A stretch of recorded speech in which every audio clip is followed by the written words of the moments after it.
সূরা Mursalat. বিসমিল্লাহির রহমানির রহিম। পরম করুণাময় অসীম দয়ালু আল্লাহর নামে শুরু করছি।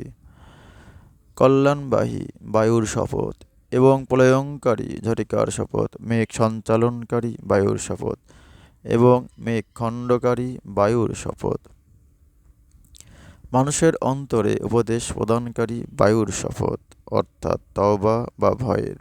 নিশ্চয়ই তোমাদের যে প্রতিশ্রুতি দেওয়া হয়েছে তা অবশ্যম্ভাবী। যখন নক্ষত্ররাজি নিষ্প্রভ হবে, যখন আকাশ বিদীর্ণ হবে এবং যখন পর্বতগুলো উঠতে থাকবে, যখন রাসূলগণ একত্রীভূত হবে। এ সমুদয় স্থগিত রাখা হয়েছে কোন দিনের জন্য? বিচার দিনের জন্য। বিচার দিন সম্বন্ধে তুমি কি জানো? সেদিন দুর্ভোগ মিথ্যাচারীদের জন্য। আমি কি পূর্ববর্তীদের ধ্বংস করিনি? অতঃপর পরবর্তীদের উহাদের মতোই ধ্বংস করব।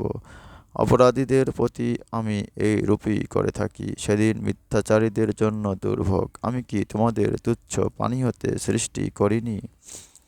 পরে আমি তা রেখেছি নিরাপদ আধারে এক নির্দিষ্ট কাল পর্যন্ত। এটিকে পরিমিতভাবে তৈরি করেছি। আমি কত নিপুণ স্রষ্টা! সেদিন দুর্ভোগ মিথ্যাচারীদের জন্য। আমি কি ভূমিকে সৃষ্টি করিনি ধরিত্রীরূপে?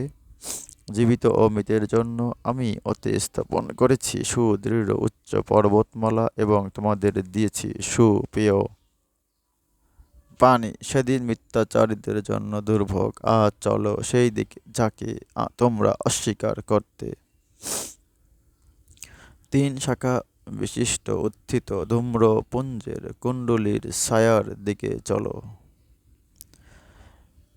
যে ছায়া শীতল নয় এবং যা উত্তাপ হতে রক্ষা করে না। ইহা উৎক্ষেপ করবে বৃহৎ দালানতুল্য স্ফুলিঙ্গ বাপিত বর্ণ অষ্ট শ্রেণী সদৃশ্য। সেদিন মিথ্যাচারীদের জন্য দুর্ভোগ। এমন একদিন যেদিন কারো বাক স্ফূর্তি হবে না, কেউ ওজর আপত্তি পেশ করতে পারবে না। সেদিন মিথ্যাচারীদের দুর্ভোগ। বলা হবে, এটি বিচারের দিন। তোমাদের এবং পূর্ববর্তীদের একত্রিত করেছি। তোমাদের কোনো অপকৌশল থাকলে আমার বিরুদ্ধে তা প্রয়োগ করো। সেদিন মিথ্যাচারীদের জন্য দুর্ভোগ। সাবধানীরা থাকবে ছায়ায় ও প্রস্রবণ বহুল স্থানে, তাদের বাঞ্ছিত ফলমূলের প্রাচুর্যের মধ্যে। তাদের বলা হবে, তোমাদের কাজের বিনিময়ে তৃপ্তির সাথে পানাহার করো। এভাবে আমি নেককারদের পুরস্কৃত করে থাকি। সেদিন মিথ্যাচারীদের জন্য দুর্ভোগ। অল্প কিছুদিন খাও দাও ও ভোগ করে নাও।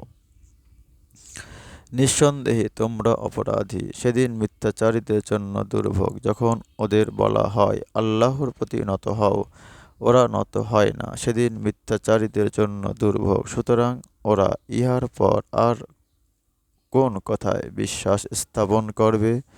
সূরা মুরসালাত আয়াত 1 থেকে 50। হে আল্লাহ পাক আমাদের কোরআন বুঝে পড়ার তৌফিক দান করুন। আমিন।